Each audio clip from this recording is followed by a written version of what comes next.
I think this is a really painful question. I want to set this in the context of my own church. I told you the story of the woman who lost her baby.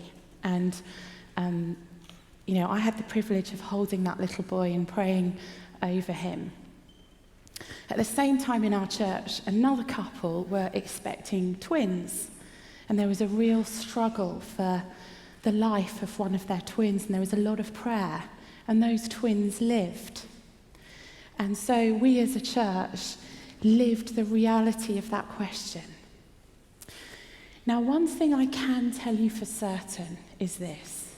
The answer to that question, why are some people healed and other people not healed? The answer for that question cannot be, and definitely is not, God prefers them. They worked harder. They prayed harder. They gave more money to the church. They were more faithful than them. In fact, if anything, the economy of the New Testament, we see that those who are at the forefront of leading the gospel forward are those who suffer and will suffer.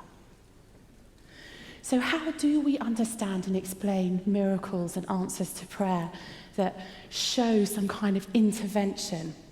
Well, theologians call it the now and the not yet. If you're taking notes, you can go away and read more about it. It's called the now and the not yet. And it's really related to Jesus' teaching about the kingdom of God. When Jesus taught about the kingdom, he said, the kingdom of God is here now. The sick are healed. The lame walk. The dead live. The blind see. And the poor hear the good news. But he also said the kingdom of God is coming. The final fullness of joy and healing and restoration is a future reality in heaven. We've talked about judgment as a future reality too. And when we see things like healings and lives being saved, that is like a foretaste, it's a glimpse, it's an evidence, a powerful demonstration that that future reality is true and real. It is not a badge of, well done, you've done a great job. It's grace. It's God breaking into the present. One of my favourite leaders in the world today, from the Christian world, is a guy called Archbishop Benjamin Kwashi. And he talks about leading the church in northern Nigeria. He's the Archbishop of Jos. And he described how one day some jihadis came to his house to kill him, and he wasn't there. So they found his wife, and they did unimaginable, horrendous things to her and left her for dead. He came back and found his wife, Gloria. I've met her. She's an amazing woman. In this state, she was taken to hospital. And actually ended up going to America for a while, and her body was put back together. And he said to her, I really understand if you want to never go back there again. It's just too hard. And she said, no, God's called us. We're going to go back.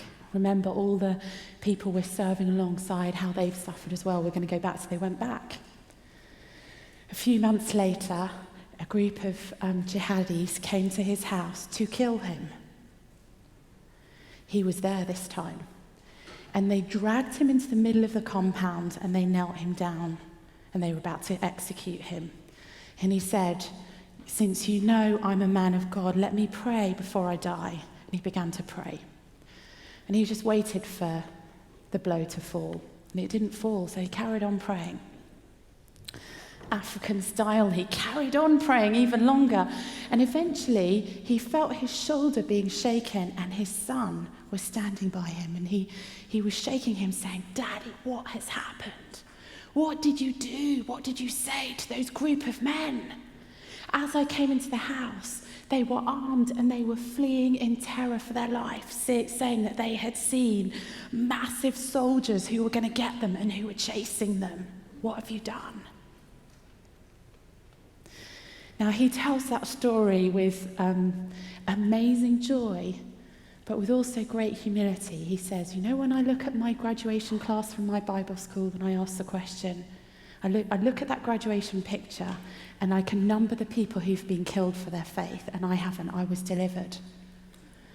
Why me? Why did that miracle happen to me? He says, I know for certain it's not that I'm better or more privileged than them. I just know that God had more for me to do. My times are in his hands. I find that a helpful answer to that question.